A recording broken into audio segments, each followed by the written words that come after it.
Innal hamdalillah wa syukurillah wassalatu wassalamu ala rasulillah asyhadu an la ilaha illallah wa asyhadu anna muhammadan abduhu wa rasuluh.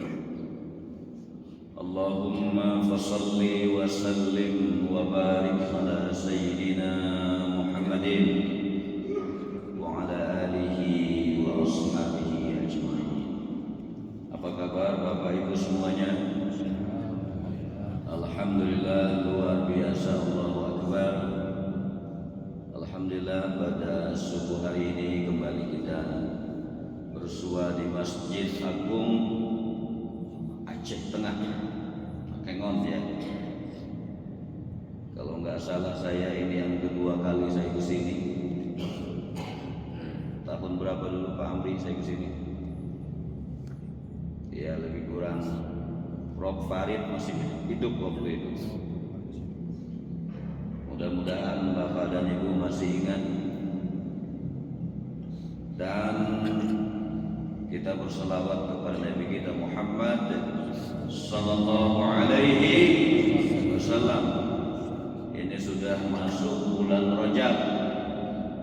Habis Rajab, Sya'ban, habis Sya'ban, Ramadan, habis Ramadan, Syawal, habis Syawal, Zulqa'dah, habis Zulqa'dah, Dzulhijjah, habis Dzulhijjah, Muharram, Safar, Rabiul Awal, Rabiul Akhir, Jumadil Awal, Jumadil Akhir, Rajab. Saya sengaja menghitung-hitung karena banyak kita sekarang lebih hafal kalender Masehi dibanding dengan kalender Hijriah, betul? Malah kalau lahir anaknya di bulan Januari, nama anaknya Januar. Kalau lahir Februari, Febri, gitu ya. Kalau April, Aprila. Kalau Mei, Meisaro. Kalau Juni, Juniati, Junianto. Kalau Juli, Juliana. Agus paling banyak, apalagi di Sunda. Agus Suyanto, Agus Haryadi, Agus. Habis Agustus apa? September. Kalau anaknya laki Sabto, gitu. Oktober paling banyak, Octavianus. November, Novi. Desember, Desi Ratnasari, gitu-gitu. Maret, Martono. Sekarang kita masuk bulan apa tadi? Bulan Rajab. Allahumma barik lana fi Rajab wa Sya'ban wa ballighna Ramadan. Biasanya zikir di bulan Rajab itu kalau kami di ibu kota, zikir-zikir subuh begini menunggu tadi qomat berlangsung, itu biasa berzikir Rabbighfirli warhamni wa tub alayya, Rabbighfirli warhamni wa tub alayya, Rabbighfirli warhamni wa tub alayya, Rabbighfirli, ampuni aku, warhamni, rahmati aku, wa tub alayya, aku bertaubat kepadamu. Tadi ayat yang terakhir dibaca oleh imam di rakaat pertama, fatalaqa Adam min rabbih kalimat fataba alaihi. Ada doa taubat Nabi Adam alaihissalam. Apa doanya? Rabbana ya Rabbana zalamna anfusana wa illam taghfir lana wa tarhamna lanakunanna minal khasirin. Yuk, Rabbana ya Rabbana zalamna anfusana wa illam taghfir lana wa tarhamna lanakunanna minal khasirin.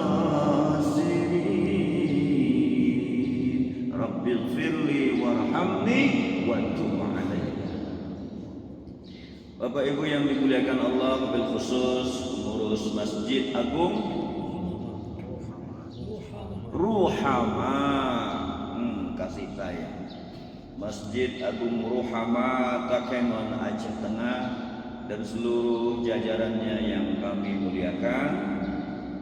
Saya hadir hari ini akan melaksanakan wisuda sarjana Sekolah Tinggi Ilmu Tarbiyah Al-Wasliyah yang kedua daerahnya Pak Ustadz kita Haji Amri Jamaluddin beserta Adinda Alam. Nah, ini bertaut nih Amri Jamaluddin N. Alam. Hadir juga hari ini Ketua Wasliyah Aceh Profesor Ridwan Nurdin. Dia memang harus sandaran, orang besar itu harus sandaran di tiang yang besar. Serta ada rombongan saya dari Jakarta, ada 2-3 orang kami. Subuh ini saya terima kasih diberikan waktu bersilaturahim kepada Bapak Ibu semuanya serta para pemirsa dimanapun berada. Dalam waktu berapa menit ke depan?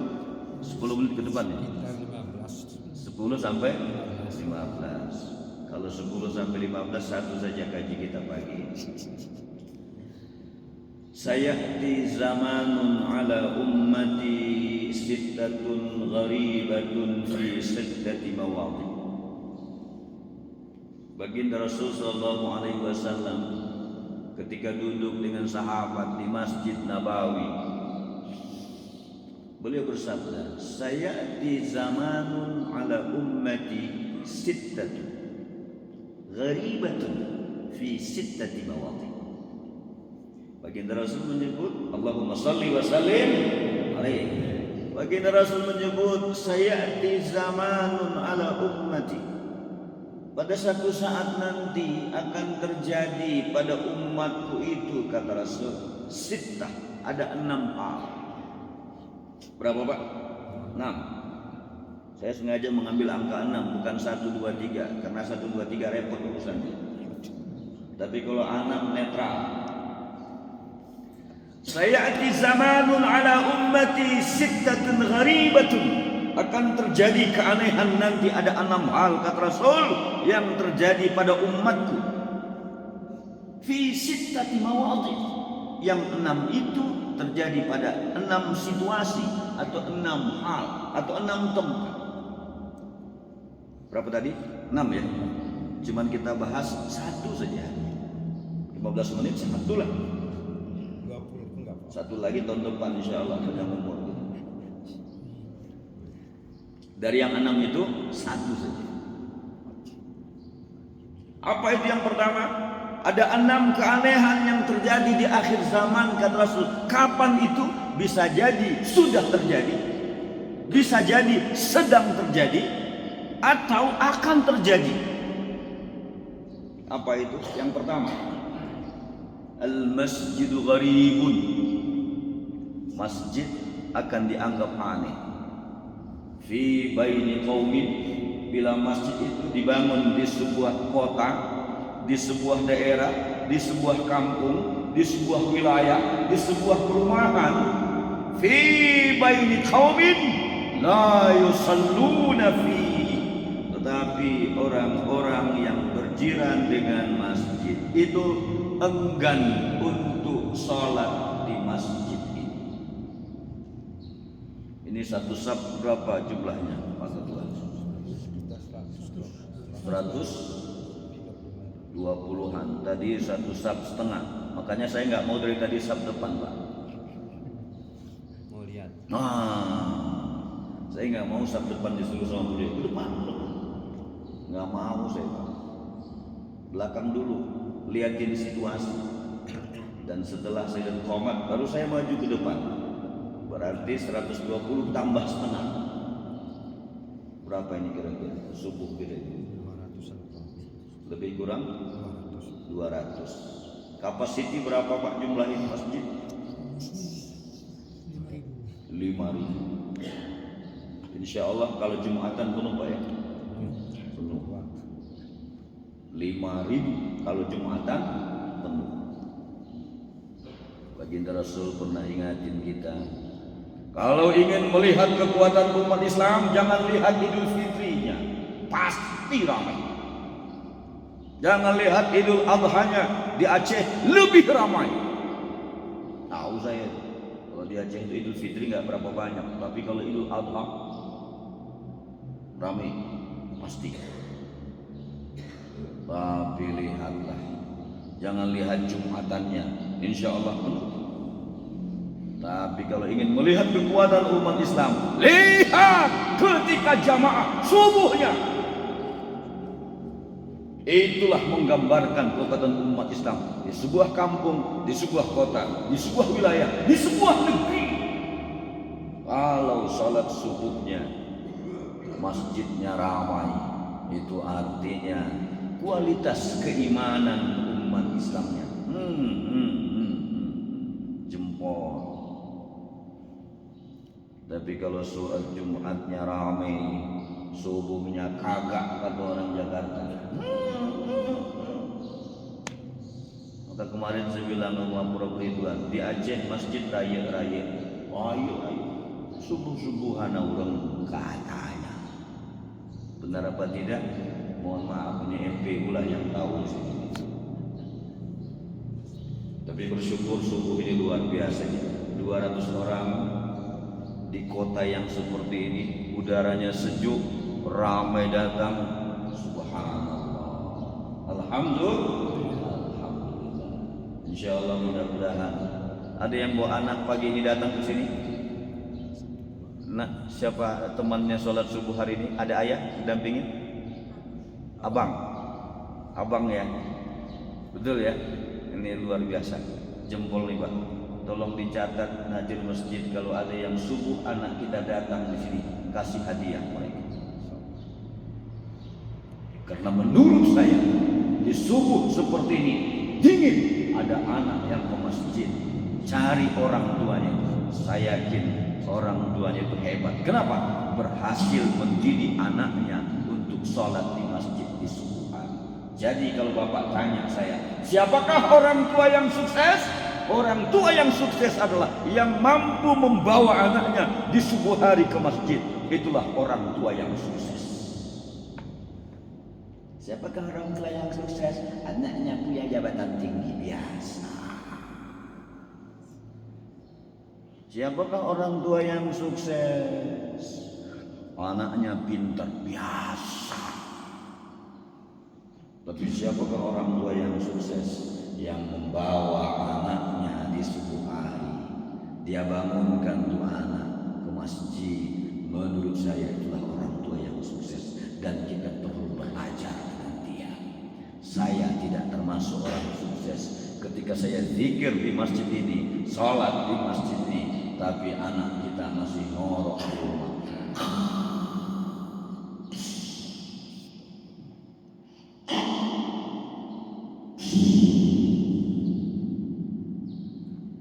Setuju Pak? Kita pun barangkali seusia saya ini, sejak kapan kita rajin ke masjid Pak? Kita yang tahu. Saya ditakdirkan rumah saya dekat masjid Pak, di Jakarta. Jadi qomat di masjid, masih bisa ke masjid. Emang sengaja saya cari rumah saya dekat masjid Pak, karena saya tahu kelemahan saya. Maka kalau adzan di masjid, itu kedengaran. Maka saya senang nih yang adzan anak muda nih, karena beda adzan anak muda dengan orang tua. Kalau orang tua yang adzan kedengaran tuh, Allahu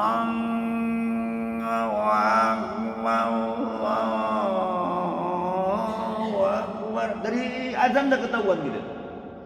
Tapi kalau anak muda yang adzan semangat tuh, Allahu Akbar, Allahu Akbar, semangat. Imam tadi kan anak muda, enak. Kalau doa dia itu anak muda beda dengan doa kita orang tua Pak. Kalau anak muda doanya Allahumma rzuqna rizqan jadida, ya Allah jadikanlah rezeki kami yang bagus-bagus, yang baik-baik. Itu ya. Kalau kita orang tuanya kan orang tua, apalagi saya udah kepala udah 60 nih, nah, itu doanya jelas itu Pak. Allahumma ja'al ya Allah bi husnil khatim. Itu ceritanya cerita mau mati husnul khotimah. Artinya apa? Pertahanan umat Islam terakhir, tempat pembinaan umat Islam terakhir yang harus dihidupkan adalah masjid. Makanya kenapa hadis ini al-masjid gharibun, pertama Rasul menyebut masjid karena sasaran terakhir pertahanan umat Islam adalah masjid. Maka masjid yang pertama diingatkan oleh baginda Rasulullah sallallahu alaihi. Dari sisi quality, rewardnya, ujrohnya, pahalanya, maka masjid yang paling tinggi derajatnya adalah Masjidil Haram. Betul? Saya dari kemarin di Aceh sampai di sini saya nyalain televisi di hotel. Saya nyalain, saya lihat siaran langsung Makkatul Mukarramah. Alhamdulillah, luar biasa, ramai sekali orang umroh. Dan saya yakin dari sini pun ramai sekali umroh. Amin. Mudah-mudahan kita semua punya kesempatannya, Allah berikan rezeki. Amin. Pak, kalau panen kopi, ayo nabunglah berangkat umroh. Kalau pun tidak bisa haji plus, minimal umroh. Ya, amin ya Rabbal. Ini kan kota kopi ini, ya dingin-dingin kopinya luar biasa ini. Cuman saya belum dikasih kopi soalnya. Masya Allah. Ayo, masjid diingati. Setelah Masjidil Haram, masjid mana lagi? Masjid Nabawi di Madinatul Munawwarah. Maka kita berdoa, Allahumma rzuqna ya Allah di ziyaratil haramain. Amin. Allahumma rzuqna ya Allah di ziyaratil haramain. Allahumma rzuqna ya Allah di ziyaratil Makkah wal Madinah. Allahumma rzuqna ya Allah di ziyaratil nabiyyina Muhammadin sallallahu alaihi wasallam. Ya Allah, amin ya Rabbal. Setelah itu baru Masjidil Aqsa. Maka nanti kalau berkenan di kunut-kunut kita ini, adikku imam, tambahkanlah kunut nazilah di situ. Allahumma ansuril muslimin, ikhwanina alladhi ikhwan fi Filastin. Allahumma ansurna, Allahumma ansurna. Tolonglah kami, tolonglah saudara kami di Palestina. Tidak ada kekuatan lain hari ini yang mampu untuk itu kecuali kita kembalikan kepada Allah kita, Allah Subhanahu wa taala. Melalui apa? Kunut-kunut nazilah yang kita. Allahumma hdina fi man hadait wa afina fi man afait wa tawallana fi man tawallait. Di ujung Allahumma arhamna, Allahumma ansurna. Ya. Terus sendiri juga terus. Kenapa? Karena 3 masjid ini predikatnya lebih tinggi di masjid yang lain dari masjid. Pertanyaan kemudian, saya belum bisa ke Masjidil Haram, belum bisa ke Masjid Nabawi, belum bisa ke Masjidil Aqsa. Apakah masih ada masjid yang lain? Masih. Masjid mana? Masjid Ruhama. Masjid Agung Ruhama, Aceh Tengah. Cakep. Indah. Kalau tidak bisa ke Masjid Ruhama karena jauh, ada masjid di sekitar kita. La salata lijal masjid illa salata fil masjid. Bukan tidak sah, tidak sempurna salat kita yang berada di sekitar masjid ketika di masjid itu tidak ada salat berjamaah. Maka kita sering menyebut hukumnya fardu kifayah. Maka kalau sudah ada imam, ada makmum, selamatlah kita di sini. Karena kita banyak ngajinya fikih, asal selamat saja, maka gerakan masjid kurang terasa.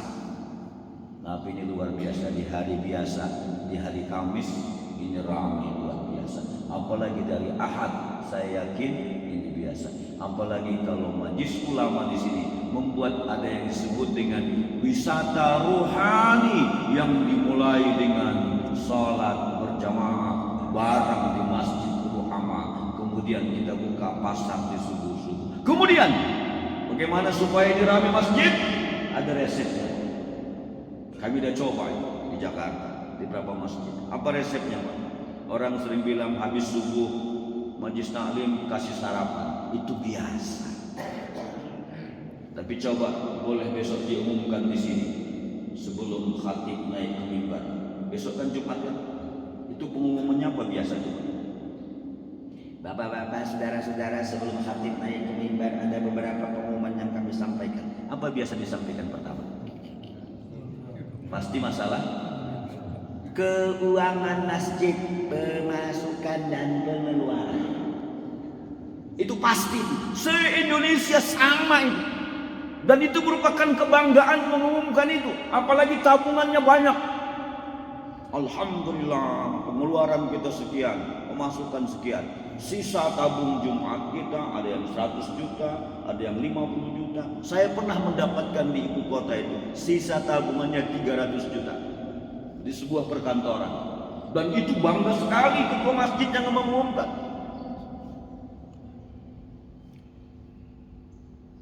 Sini ada 100 juta, Pak. Lebih kurang lah. Tidak bisa kutebak itu, lebih kurang.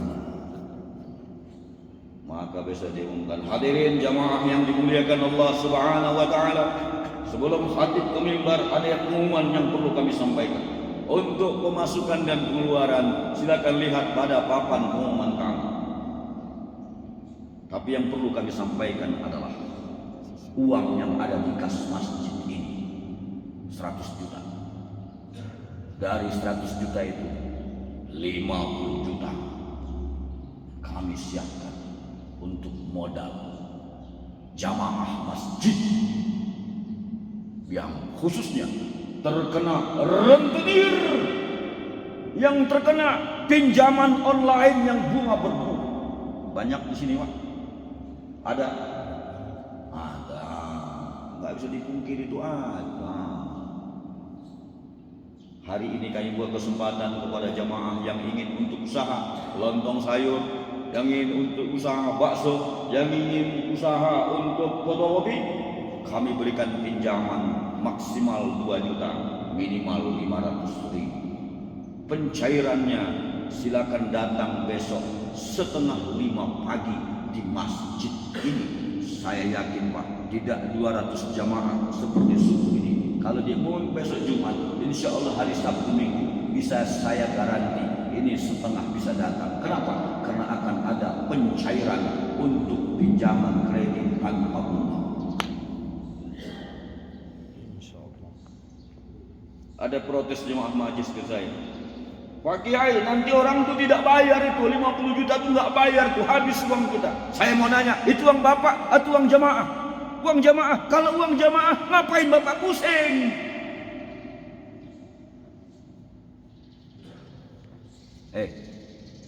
Daripada kita simpan, tapi mereka terlibat rentenir, terlibat riba, siapa yang dosa? Ini mohon maaf saya ini, Pak, bukan berfatwa, tapi itu pemikiran saya. Tapi dengan kita berikan ke dia, kemudian kita buat bapak angkatnya, kemudian dia kita wajibkan setiap subuh datang ke sini, setiap minggu ada pengajian bagi mereka yang meminjam kredit. Apa yang terjadi, Pak? Itulah yang terjadi di Masjid Jogokarian di sana di Jogja. Silakan disurvei, ramai orang datang ke situ. Saldo tabungannya kecil. Kenapa? Sudah dimanfaatkan masyarakat. Dan masyarakat yang melihat masjid membantu dia, dia akan punya satu tanggung jawab. Ya Allah, Allahu Akbar, Engkau kasih kami Allah rezeki melalui Masjid Ruhamah. Yang Masjid Ruhamah juga dapat uang dari jamaah yang lain. Allahu Akbar. Inilah yang diinginkan. Masjid bukan bicara soal ramenya orang sebut saja, tapi bagaimana masjid bisa berfungsi menjadi penanggung jawab sosial kemasyarakatan, terutama dalam menyelamatkan akidah mereka dengan rentenir yang terjadi di sekitar kita. Ini contoh, Pak. Contoh. Banyak anak-anak kita yang IQ-nya pinter, cerdas, tapi tidak bisa melanjutkan sekolahnya, tidak bisa melanjutkan kuliahnya. Kenapa? Tidak ada uang. Padahal curug uang itu ada. Yang resmi ada di Basnas, yang tidak resmi ada di masjid-masjid kita, di mana anak dari jamaah kita itu pinter, tapi dia keluh lidahnya minta bantuan ke kita, sehingga potensi itu tidak bisa meningkat karena tidak ada sumber yang kita mau sampaikan. Kalau bank orang sudah tahu, tidak akan mungkin dia pinjam ke bank karena tidak ada jaminan. Ini sengaja saya sampaikan subuh ini mengingat bahwa anak-anak negeri ini harus menjadi anak yang luar biasa. Anak-anak umat Islam harus menjadi anak yang luar biasa. Di mana sumbernya? Masjid. Tidak hanya dalam bentuk sholat berjamaah saja, tapi harus bisa merangkul jamaahnya, menjadikan jamaah potensi umat, termasuk tanggung jawab kependidikan jamaahnya. Kita bisa bayangkan anak-anak seperti ini kalau ramai subuh hari, kemudian mereka store hafalan Qur'annya, kemudian mereka setiap ahad kita tidak lagi pening untuk mereka berolahraga bersama di sekitar ini. Orang akan mengatakan Masjid Ruhama Takengon tidak hanya membina fisiknya, tapi memperhatikan kehidupan jamaah. Al-Masjid Qaribun. Kalau ini dilakukan, masjid tidak akan hancur. Tapi kalau ini tidak dilakukan, kita hanya terpaku kepada bagaimana masjid supaya ramai, bagaimana rumah-rumah Allah supaya ramai. Itu oke, tapi bagaimana dampaknya terhadap kehidupan kita ke depan. Terakhir, kita ini semua orang soleh, amin. Amin ya Rabbal alamin. Tapi perintahnya tidak sekedar orang soleh. Perintah kepada saya, perintah kepada kita, jadilah muslih. Tidak hanya soleh, tapi muslih. Kalau soleh, saya tadi malam dibangunkan sama Pak Amri, tahajud saya dulu. Itu soleh. Baca Quran saya, soleh. Soleh itu. Datang ke masjid, soleh. Tapi pertanyaannya adalah, Mas Suril, bagaimana dengan tetanggamu? Ada yang terlibat rentenir? Bagaimana dengan tetanggamu? Apakah ada anaknya yang sakit, yang tidak kau santuni? Mas Suril, bagaimana dengan tetanggamu? Apakah ada anak yatim yang tidak sekolah? Mas Suril, bagaimana dengan kemaksiatan di sekitar rumahmu? Apa engkau biarkan? Ini yang diinginkan oleh negara kita hari ini. Ini yang diinginkan oleh umat Islam hari ini. Tidak boleh mendiamkan kemaksiatan, tidak boleh mendiamkan sesuatu yang terjadi di sekitar kita. Kalau begitu, saya tidak sekedar soleh, tapi jadilah muslim. Apa itu muslim? Jangan diri kita yang selamat, tapi selamatkan juga orang lain. Kenapa habis subuh kita tengok kanan? Assalamualaikum warahmatullahi. Tengok ke kanan. Assalamualaikum warahmatullahi. Tengok ke kiri. Sang imam pun berputar lagi. Lihat ke belakang.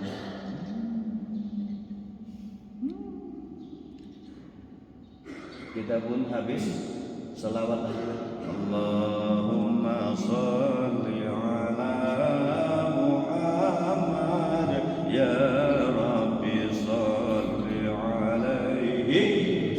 Di sini kan salaman Pak ya. Habis itu kan salaman ya. Itu maknanya apa itu? Apa itu? Tengok di kananmu, lihat di kirimu, jabat tangannya. Masih ada kagak? Masih datang ke masjid tidak? Itu artinya apa? Ruhama bainahum tarahum ruk'an sujada. Muhammadur Rasulullah walladzina ma'ahu asyidda'u 'alal kuffar ruhama'u bainahum tarahum ruk'an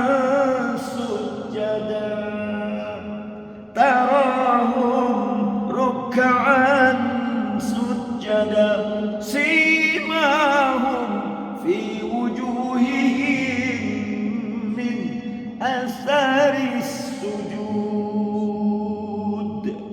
Itulah sikap hidup Nabi kita Muhammad sallallahu alaihi wasallam. Saya pikir inilah yang dapat saya sampaikan. Mudah-mudahan ada manfaatnya. Mohon maaf jika saya salah kata, salah tutur, maaf sekali. Maklumlah setiap daerah ya ada tutur bahasa, ada sikap saya yang kurang baik, mohon dimaafkan. Dan segala yang Allah berikan subuh hari ini merupakan sesuatu yang indah bagi saya dan kita semua, dan itu semua adalah rahmat dari Allah Subhanahu wa taala. Amin. Yang terakhir, ulama sufi mengatakan begini, nikmat yang paling rendah adalah harta. Pak, nikmat yang paling rendah adalah harta, jabatan, pangkat. Itu paling rendah kata ulama sufi. Nikmat yang paling tinggi adalah kesehatan. Syukur kita. Nikmat yang paling utama adalah anak soleh. Dan nikmat yang kita syukuri adalah kita Allah panggil dalam keadaan husnul khatimah. Terima kasih. Mari kita ada dengan doa kafaratul majlis. Subhanakallahumma wa bihamdika asyhadu an la ilaha illa anta astaghfiruka wa atubu ilaik. Nasrun minallah wa fathun qarib wa basyiril mu'minin. Wallahu muwaffiq ila aqwamit thariq. Wallahul musta'an. Wabillahi taufiq wal hidayah. Wassalamualaikum warahmatullahi